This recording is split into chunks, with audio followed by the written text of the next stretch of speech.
Clutch home runs by Wilmer Flores, Evan Longoria, and Kurt Casali deliver the Giants a win, and manager Gabe Kapler made what was a really difficult decision, but kind of showed the human side and not so much of a reliance necessarily on the numbers. So we'll get into all of that next.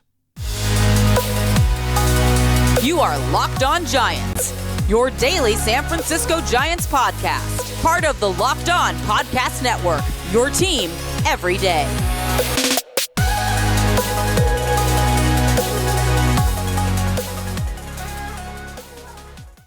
Hello and welcome to Locked On Giants, part of the Locked On Podcast Network, where it's your team every day.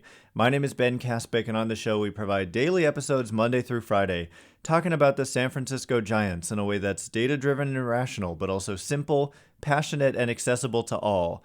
I'm a former contributor for the baseball statistics and analysis websites Beyond the Box Score and Rotographs. I've been podcasting about the Giants since 2015, and I'm a lifelong fan. Thank you for making Locked On Giants your first listen every day. We're free and available wherever you get podcasts. And coming up on today's show, we get to talk about a really nice Giants win, a come-from-behind win, a clutch win. Like I said, they hit 3 clutch homers. I mean, all of them were big. Wilmer Flores hit a 2-run shot that tied the game at 2. Evan Longoria hit a solo homer with 2 outs in the 9th that gave the Giants a 1-run lead. A solo homer, I think I may have said that. And then Kurt Casali with a monster 2-run shot in the 10th inning after Donovan Walton had one of the worst at-bats I have ever seen. We'll talk about why that was the case with Walton. We'll also talk about, a lot of people want to know, why is Walton starting over Thairo Estrada? So I'll give my best explanation there coming up later. And then, of course, the Kappler decision to let Logan Webb pitch in the 9th, even though initially Kappler went up to Webb and said, "You're out of this game," but Webb ended up pitching in the 9th. So we'll get to all of that. But first, I want to talk about the offense and kind of how in the last couple of games they have been resilient when needed. I'm not here to say that, oh, everything is great and fine. But what I am here to say is that these last couple of games have been grinded out, gut shot wins that the offense has come through on. The offense has picked up themselves. They have struggled for most of these games the last couple of days, but have ended up coming through in big situations. And yes, you're facing the Cincinnati Reds and the Philadelphia Phillies, not necessarily teams known for having shut down bullpens, but at the end of the day, and they said this on the postgame show the other day, and I completely agree with this mentality. At the end of the day, these guys are major league players, and major league players are super talented. And the difference between a very good player and like an average player is kind of razor thin at the major league level. And so, you know, even these quote bad pitchers, that's what I was just saying yesterday about Graham Ashcraft, who shut the Giants down as the Red starter in the first game of that series. He's a rookie and a guy that you're supposed to beat, and he's out here throwing 100 miles an hour as a starting pitcher. It's just the game has gotten tough. And so for the Giants offense, I mean, offense around the league is down, and the game is really hard. And so the last thing these guys need is to put more pressure on themselves, but that's how these last few games have gone. Clearly, the offense has been pressing a little bit, and it showed up again in the first half of this game against the Phillies. It just seems like when they're struggling, they're just going up there to make an out. Like, what's even the point of having the at-bat? It just seems like every little thing, even if the pitcher falls behind in the count 3-0, you just feel like the pitcher's going to throw a strike, 3-1, and then the hitter's going to roll something over, ground ball to second base, throw him out. What's even the point is how it has felt sometimes with the Giants offense lately. But in this game and on Sunday, they were resilient, and they got some big hits when needed and some big homers. And I got to give huge shout out to Evan Longoria. I don't think I even mentioned him yesterday, which was a big oversight on my part. I just got caught up in talking about the offense overall, but he delivered the big home run against the Reds on Sunday, and he had another big home run against the Phillies yesterday.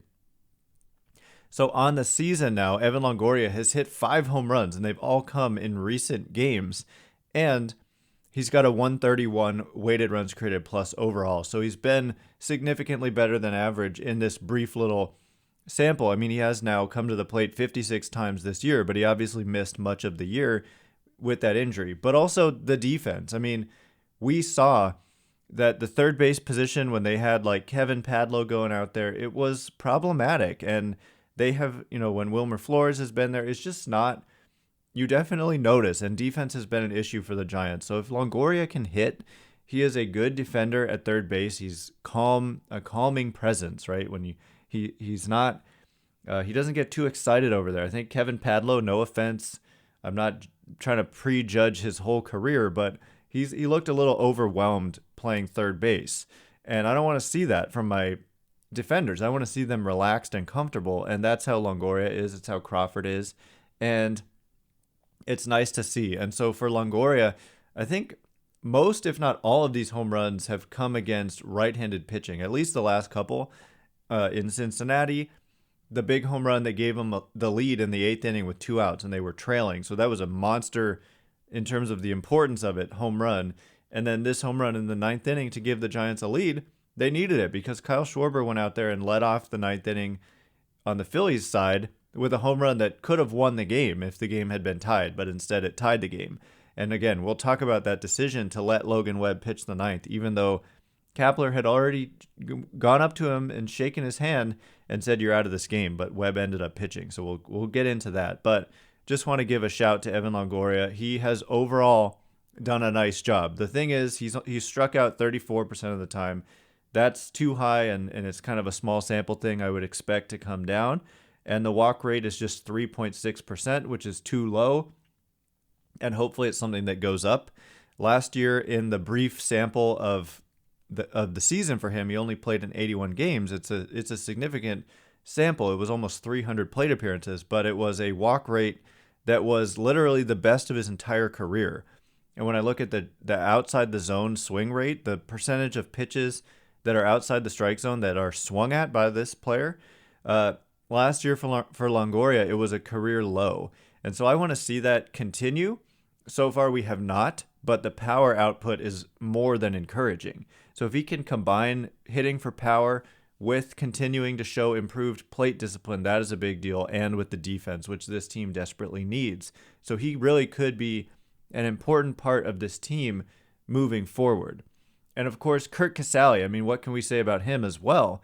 He, on the season now, with this big home run that he had, has a 134 weighted runs created plus. And a lot of the numbers, like, it's not inflated by a crazy average on balls in play. It's not inflated by an insane home run to fly ball ratio. He's just been a good hitter. Strikeout rate is a very modest and reasonable 24.6%, which is right around league average. And the power output has been fantastic. He has a 230 isolated power. These are good numbers just in general. And yet at the catcher position, which is the worst offensive position now that pitchers don't hit anymore, it's the worst. He's way above average in that department. And so there's definitely something going on here where Joey Bart is going to lose playing time because Bart hasn't been able to correct course at the plate. The strikeouts are just continuing to be a major concern. He's kind of turned into an automatic out and almost an automatic strikeout and a lot of chase. And if Curt Casali is going to hit well and strike out at a league average rate, then he's going to take over that job as the primary catcher. And I think that's what we're going to see. It'll be interesting to see today if it's Curt Casali in the lineup. I would imagine that it will be, but at the same time, it's still going to be maybe 2-1 would be a full-time job, meaning 2 starts for Casali, 1 for Bart. They like to give their catchers rest. And then for Bart, it'll be just keep working on your offense and primarily be in there to be a good defensive player, like frame well, block well, be a leader, lead these pitchers, focus on that. And anything you can give us offensively is great, but don't worry about that. I think that's got to be the mentality. So, of course, Flores, we'll get to him as well, but I want to really talk about the decision that Gabe Kapler made. It was kind of one of those decisions where either way, you're going to have some people saying it was the wrong move, but he made a move that a lot of people, I think, without really fully following the Giants super closely, would say that he won't make this type of move and he's too married to the numbers, but that's not what we saw here in this game yesterday with Logan Webb on the mound. So we'll talk about that in just a second. But first, our partners at BetOnline continue to be the number one source for all your betting needs and sports info. Find all the latest odds, news, and sports developments, including this year's basketball playoffs. Just one more series to go there. You can check out the Warriors versus Celtics odds at BetOnline. So check that out. Major League Baseball scores as well, fights, and even next season's NFL futures.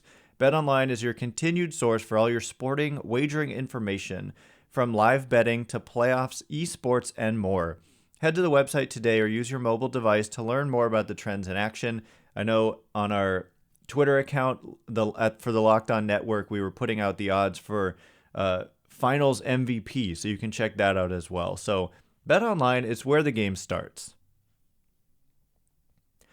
All right, as promised, I want to talk about the decision by Gabe Kapler to stick with Logan Webb after he had gone 8 innings, and Kappler went up to him and shook his hand and said, "You're out of this game." Webb said no, and Kappler listened. So we'll get into that. Thank you for making Locked On Giants your first listen. For your next listen, check out the Locked On Now podcast. Recaps of MLB games with analysis from our local experts, taking fans through the season like no other network, free and available wherever you get podcasts. So yeah, this is a decision that needs to be highlighted because it's one of those things, and it's perfect when the Giants are playing the Phillies because we always get to look back and talk about how Kappler, of course, was the manager of the Phillies for 2 seasons. And he was not received well in Philadelphia, and his departure was celebrated. When he was fired, the fans and a lot of the media thought that he was their problem. And so it's always humorous to me that they have continued to have the exact problems that they were having when he was there with Joe Girardi. Even though a lot of fans really passionately thought Kappler just is a bad manager, and you bring in a traditional established manager like Joe Girardi and poof, all of your problems disappear. Well, turns out it wasn't that simple for the Phillies. And if we look at the record since Kappler left, Kappler with the Giants, they have over a 600 winning percentage overall in his time in San Francisco, which is kind of remarkable. Of course, a lot of it is coming from last year, but guess what? Those games count. And so they count. And for the Phillies, they have not had such success at all in any of the seasons since Kappler left. I will have to do a look at the actual numbers, like the precise numbers, but I know that the Phillies haven't had a good year and they continue to underperform. And we talked about this yesterday what did we talk about? I completely lost my train of thought there. We talked about how something or other. But I want to get to the decision by Gabe Kapler to leave in Logan Webb. That's the thing, is that part of why he was disliked in Philadelphia was a marriage to the numbers. And the numbers often say, get a starting pitcher out of there. Like if you have basically a pocket in the lineup, like was coming up in the 9th for the Phillies, it was Schwarber, Gene Segura, and Bryce Harper. So Schwarber and Harper are left-handed. Segura is right-handed. And they had Harleen Garcia ready to go. So you could, in theory, bring in Garcia and he gets to face 2 lefties out of the 3, including, they're dangerous lefties, right? Schwarber and Harper are more than capable of hitting a home run, and you decrease those odds probably, in theory, by bringing in a left-handed pitcher. But it's kind of the age-old debate, like a cruising starting pitcher where you don't have the platoon advantage versus a brand new arm. You don't know how he's going to come into the game, what his stuff is going to look like per se, but you get the platoon advantage. Well, the numbers say go to the reliever, okay? Especially the 4th time through the order like it was. But Logan Webb was that good. I know he ends up, up to that point, he had allowed 2 solo homers, but otherwise 10 strikeouts, 0 walks. The stuff looked really good in this game. And so what Webb essentially said apparently in the dugout was that if we score a run, I'm going back out there. And Kappler and or the pitching coach, they talk to other players, they talk to Webb and kind of get feedback on this. They spread the decision around. It's not just like Kappler looking at a spreadsheet and saying, no, we're going to the bullpen because my numbers tell me so. He kind of behaved a little bit like that early on in his first season in Philadelphia, specifically in game number 1, this happened to him, where he took out his ace pitcher for some matchups. Like, there were some lefties coming up. He took out Aaron Nola, a righty, brought in a lefty, and the Phillies ended up blowing the game. So it didn't start out well for Kappler in Philadelphia. And I think fans just never let that go. And I'm sure he made some more decisions like that. There were he tried to go to a reliever who wasn't warm yet. Whatever. None of this was like major consequential stuff. Maybe the first one was. But I think he's since very much adapted, and he's way more willing to go with a gut feeling and or trusting a player. And Logan Webb basically said, trust me, and basically also said, this is my game. Like, I got us through 8. I held the score where it was. You give me a run to take the lead and let me finish this game. And they gave him that opportunity, and I have no problem with it. I think that, look, the numbers are close. Like, it may be like 60-40. The right decision is the 60% go with the reliever there, but here's the thing.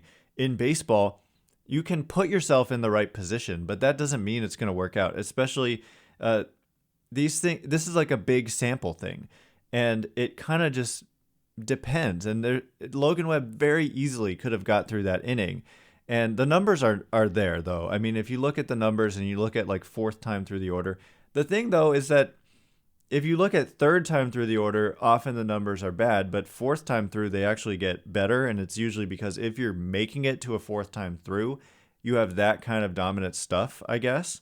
And so, I don't know. Look, the point is that you shouldn't always be married to the numbers. Sometimes I just thought it was perfectly defensible to send Logan Webb back out there. And the results, it didn't work out. But hear me out. Jarlin Garcia could have come in, and let's say he gives up 1 run or 2 runs to end the game. There's going to be, if not even more, people saying you should have kept Logan Webb in the game. We have to be honest about this. The benefit of hindsight, you just can't judge these moves after the fact, because Garcia could have come in, given up a homer, and then everyone would be saying, or at least a lot of people, let's be honest, a lot of people would have said, you should have left in Logan Webb. I can't believe they took him out. He was cruising. He had given up the 2 homers, but otherwise just the stuff looked crisp and he was so good. How could you take him out? And if you leave in Webb and he gives up a run, you say, well, the numbers say you should take him out. So why didn't you take him out? And how did you let him talk his way back into it? So I just say, look, he's the manager. Let him manage the team, live with the consequences. And it didn't work out today, but I still think it was a fine decision.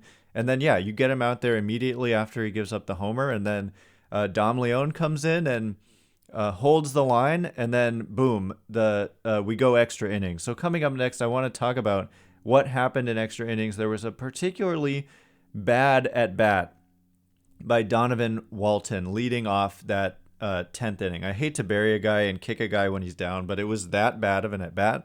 I want to talk about why it was so bad, and why is he starting over Thairo Estrada? A lot of people want to know the answer to that question.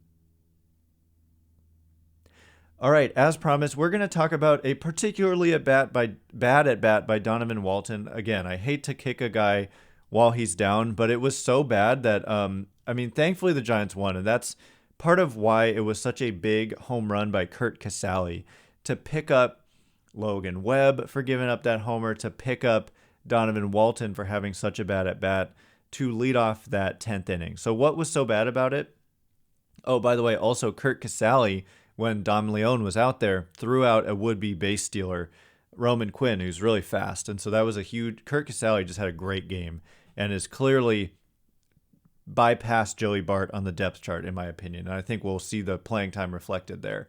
But, so it's the 10th inning. You get that ghost runner, so to speak, the free base runner starting on second base in extra innings. And it was Stuart Fairchild. They pinch ran for... Luis Gonzalez. I think so. But regardless, runner on second, and Donovan Walton is up. He hadn't had a hit in the game, and he works a count. I think it was 3-0, and then maybe 3-1, and then here's a pitch, and he checks his swing. He truly believes he checks his swing. The ball's out of the strike zone, and The umpire says ball, and he just stands there. Donovan Walton just stands at the plate. And to me, what it looked like was that he didn't know the count. So he didn't realize that it was ball 4. He knew it was called a ball, but because he just stood there, everyone got a little bit confused, and it took a bunch of time. And then the umpire like kind of walks up to Walton and says like ball 4. But then at that point, because he's been standing there, it makes the catcher think, it maybe makes the umpire think he must have thought he swung at it because it was called a ball and he's not going anywhere. But they hadn't checked the swing. And so at that point, the catcher is like, wait, let's check. Did he swing at that? And then the home plate umpire is like, yeah, something weird's going on here. Did he swing at that? And the third base umpire says yes, even though I don't think he swung. It was close. But what's bad about that at bat is that if he just hears ball and takes off for first base by simply knowing the count, I don't think they checked the swing, because the only reason they appeared to check that swing is because Walton didn't go anywhere. And so it made it look like he thought he must have swung, because otherwise he would have gone to first base because it was ball 4. And then on the next pitch, the pitch is like a foot outside and up over the strike zone. It was just not even close on a fastball. So it wasn't like it was breaking towards the plate. It was just a clear ball. The guy throws a good slider, so he probably thought it was going to be a slider. But it was just a horrible pitch to swing at, and he swung at it for strike 3. And in that situation, I think a lot of you know this, at the very least, you're trying to just get that guy to third, because he would be on third with less than 2 outs, and you can hit just a medium deep fly ball and score a run with the speed of Stuart Fairchild. And so just a horrible at bat. And if the Giants end up losing that game, we have to focus on the poorness of that at bat. But Curt Casali picked him up. And again, it's unfair. For me, I've got some like strong Connor, Joe, Michael Reed vibes from Donovan Walton. People are like, why is this guy here? Why is he taking playing time away from Thairo Estrada? And so there's kind of pressure on him to perform. But as we know, just look no further than Connor Joe. With enough playing time, the talent kind of came through. And I think they see Donovan Walton similarly. He wasn't just someone who was completely picked up off the scrap heap. They actually gave up a legitimate prospect in order to get Walton a few weeks ago. It wasn't like a major trade, but it wasn't just he was DFA'd and they picked him up for cash. They gave up a prospect they undoubtedly like, and the Mariners liked, and that's why they wanted him, to get Walton. And so the reason for me that Walton is playing, first of all, he's here, and I think he's here due to one of the injuries, whether it was Wade or Belt. He's just on the roster because if Wade and Belt came back, we wouldn't see Walton. But because Wade and Belt are out, Walton is the guy they decided fit best on the roster. And for me, they use the guys they have. And so if you're a left-handed hitter and that's the position you play, second base primarily, I think that the main reason that we're seeing him is because they think he's going to be a contributor, and they think that he will perform given enough of a runway, as they like to call it, just like a ramp where you can build up and then take off, which we've seen from numerous players, be it Yastrzemski or Wade or Luis Gonzalez. Some guys just perform right away. Yastrzemski didn't. Let's be honest. Yastrzemski, it took him a while to get going. And imagine if they had given up on him, right? Let's be honest again. Imagine if they had given up on Yastrzemski. Right now, he's looking like their best player. And he was another guy. The only reason we kind of knew about him was just simply because of his name. Imagine if his name was Donovan Walton. Maybe there's something to his success being that he's a relative of a legend, but at the end of the day, it took him a while to get going. It took him several months. If you look at the performance for Yaz in his first 100 or so plate appearances, it wasn't good. And so in baseball, it takes more than, Walton has now had 18 plate appearances, which is pretty much the Connor Joe experience. Very small sample. It's too early to judge. We've seen Aaron Judge. I got my words mixed up there. We've seen Darren Ruff go through huge stretches of being like terrible at the plate, but we know overall the body of work is that he's actually been quite good for the Giants. We saw Evan Longoria look terrible in the beginning, and now he's coming around. So I think number one, they believe in Donovan Walton. Number two, he's on the roster and they want to play him. Number three, we're going to see some lefties, including today. So I think you'll see Thairo Estrada. There's probably a lot of you thinking, but Thairo Estrada has reverse splits right now. And my reaction to that is I need to look at the minor league numbers. I don't think that they believe he's necessarily going to keep that up, because platoon splits in a small sample tend to not be very reliable. And it's generally best to assume you have normal platoon splits until there's a huge sample of evidence saying that you have different than normal platoon splits. And so that's probably something to keep in mind. It is a little bit odd, I'm not going to lie, because Estrada, I thought he was starting to have some really good at-bats right around the time that he stopped playing. It could be he played so much. He played more than anybody to begin the year. It could be that he could use some time off. That could be part of the equation. And also, projecting forward, it could be that they know that they're going to face a lot of lefties. I haven't done the work myself to see what their upcoming schedule is exactly in terms of who they're going to face, but they probably anticipate a bunch of lefties, and Estrada will be out there every time. Definitely not Walton if Estrada could be out there. So that's my explanation. I'm not saying whether or not it's the right thing, but I think that we have to think they believe in him. They believe that platoon splits for Estrada are not necessarily going to last, and that he'll ultimately be a better player against left-handed pitchers, and he could be a little bit banged up from all the playing he did to start the year. So that's my explanation, and that is all the time we have for today. Thanks again for making Locked On Giants your first listen. Now make your second listen the Locked On MLB podcast. MLB expert Paul Francis Sullivan brings humor, passion, and unique perspective on every team and the biggest stories around the league. Follow the #1 daily league-wide podcast, Locked On MLB, on the Odyssey app, YouTube, and wherever you get podcasts. Once again, my name is Ben Kaspick. Check me out on Twitter at Ben Kaspick, Kaspick. If you like this show, please consider rating it or leaving a review. It helps me out tremendously, and it's so easy. So thank you in advance, and thank you to everyone who's done so already. I can't wait to be with you again tomorrow, breaking down this game today. Thanks again for listening. Stay Locked On Giants.